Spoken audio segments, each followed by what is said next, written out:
Dr. Zhang Yang. Mr. Speaker, it is a great pleasure to speak on the second reading in support of the Electronic Transactions Amendment Bill.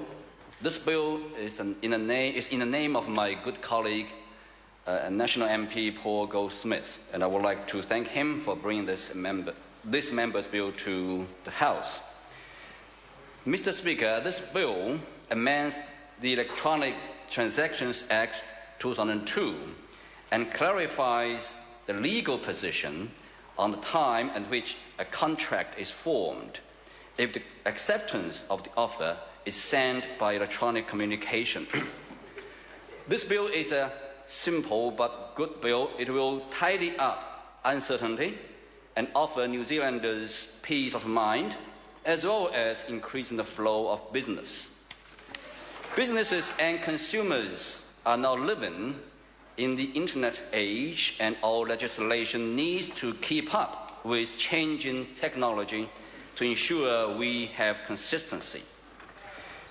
Mr. Speaker, the internet has already impacted the economy in a range of ways, such as investing in internet-related infrastructure and creating an industry that provides goods and services that enable the internet.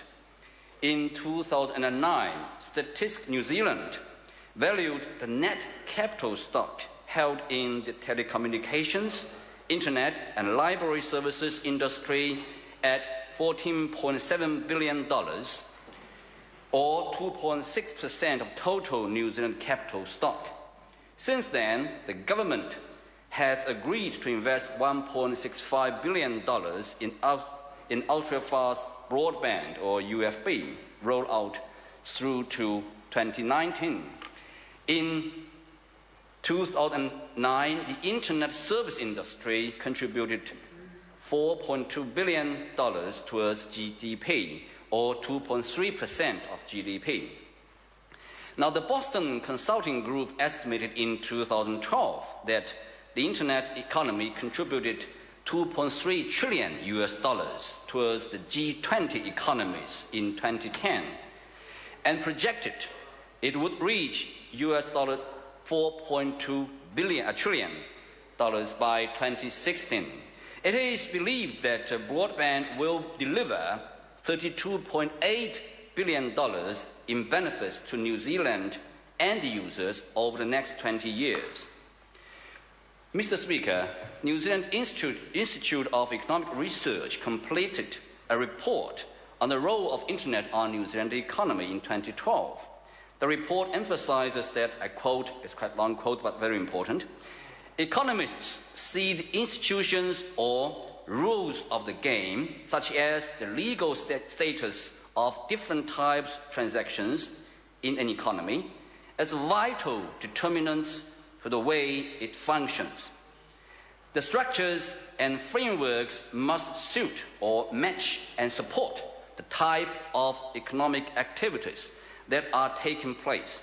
So the wider rules of society, such as laws, enforcement provisions, and other policies outside the internet, play a role in determining its effect on the level of structural change or innovation in an economy. This suggests that for the internet to maximize its impact, complementary policy and institutional settings need to be correctly set and kept up to date, end quote. So, Mr. Speaker, under the current legislation, when the contract is accepted by post, a rule applies. That means the contract has been formed as soon as the acceptance was placed in the post. However, this rule does not cover contracts accepted electronically, namely via email. So if someone accepts a job by email, then there is no legal certainty over when that contract was formed. Mr. Speaker, the national government is focused on building a more competitive and productive economy. Hence, we are rolling out ultra-fast broadband, and we are working hard to ensure our public services utilize online services. This bill recognizes that we live in an internet age. Mr. Speaker, the Commerce Select Committee has recommended that the postal acceptance rule be applied to electronic communication, so this bill is as simple as that. I would like to talk a bit about the amendments. Firstly, in the original Members' Bill, Clause 5, which relates to contract formation, proposed inserting new Section 32A, which clearly states that an offer submitted electronically would be deemed to be accepted at the time of receipt of acceptance by the offerer. However, the Commerce Select Committee felt that this could create a misapprehension that an offer can be deemed to be accepted electronically only at the time of receipt. Therefore, the committee has proposed to amend Clause 5 by inserting new Section 13A instead of the original 32A, to clarify that this is by no means a rigid approach, but instead a default rule which would allow flexibility. This amendment would ensure that the time of a receipt referred to in Section 11 of the Act be applied to acceptances of contract offers that are communicated electronically. Mr. Speaker, the national government is committed to making better online services for New Zealanders. We believe that ultra-fast broadband is vital and that it will promote innovation, create jobs, and grow the New Zealand economy. This is why we are investing $1.65 billion to deliver fast broadband to 97.8% of all New Zealanders by 2025. It will bring us closer to the rest of the world and increase our competitiveness. Mr. Speaker, there are now more than 363,000 end users connecting to ultra-fast broadband in New Zealand. The Rural Broadband Initiative has connected over 79,000 rural homes and businesses to fast wireless broadband, and over 2,000 schools are now connected to fiber.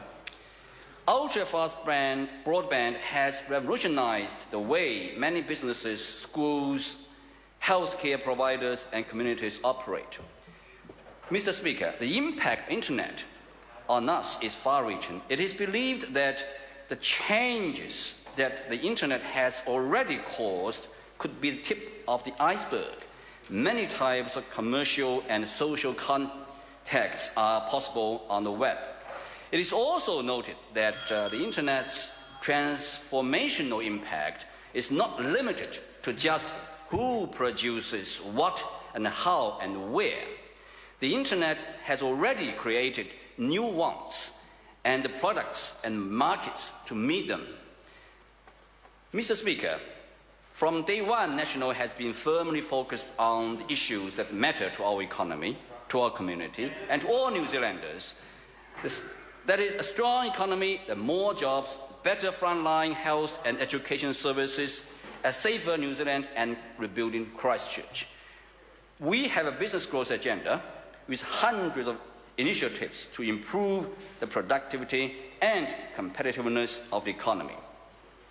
Now, Mr. Speaker, to conclude, clear and predictable laws governing commerce are some of the foundations of the success of the modern economy upon which our prosperity depends.